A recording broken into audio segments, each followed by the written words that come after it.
Mount Zion Music. Mwana kwai Mr. Slim again.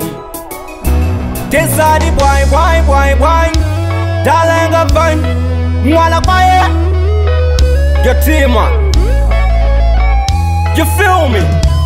I was say pure wakapita kubinda nene mumampure siri mumoyo mangu ini ndizvitaure wakanaka nakushata sechigure baby ini rega nditaure siri mumoyo mangu ini ndizvidure pane vashuvira kuti andilume ndazvitaura kuti kazvigume baby unandipa rudo rwemandorokwati mangwanani manheru kana masikati wakarara pachasi ndakapisa shati pandodana zita rako kuti natinati cause baby wakanakisa kufamba newo aiwa unadadisa pane vamwe vese unakwikwidza kuti ndikuti baby aumbomakisa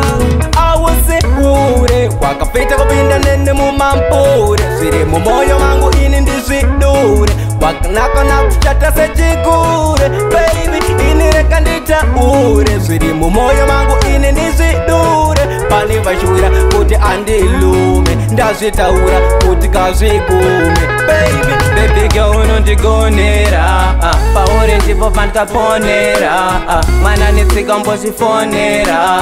I love the way you do me unondisotera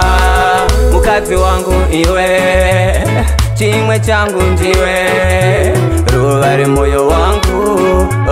amai vevana vangu awuzihure wakapita kupinda nene mumampure zviri mumoyo mangu ini ndizvidure wakanaka nakushata sechigure baby ini rega nditaure zviri mumoyo mangu ini ndizvidure pane vashuvira kuti andilume ndazvitaura kuti kazvigume baby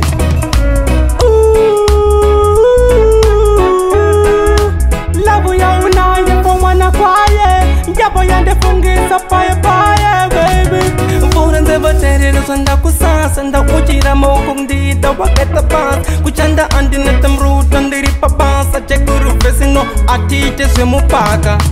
awuzihure wakapita kupinda nene mumampure zviri mumoyo mangu ini ndizvidure wakanaka nakushata sechigure baby ini rega nditaure zviri mumoyo mangu ini ndizvidure pane vashuvira kuti andilume ndazvitaura kuti kazvigume baby unandipa rudo rwemandorokwati mangwanani manheru kana masikati wakarara pachasi ndakapisa shati pandodana zita rako kuti natinati cause baby wakanakisa kufamba newo aiwa unadadisa pane vamwe vese unakwikwidza kuti ndikuti baby aumbomakisa awuzihure wakapita kupinda nene mumampure zviri mumoyo mangu ini ndizvidure wakanaka nakushata sechigure baby ini rega nditaure zviri mumoyo mangu ini ndizvidure pane vashuvira kuti andilume ndazvitaura kuti kazvigume baby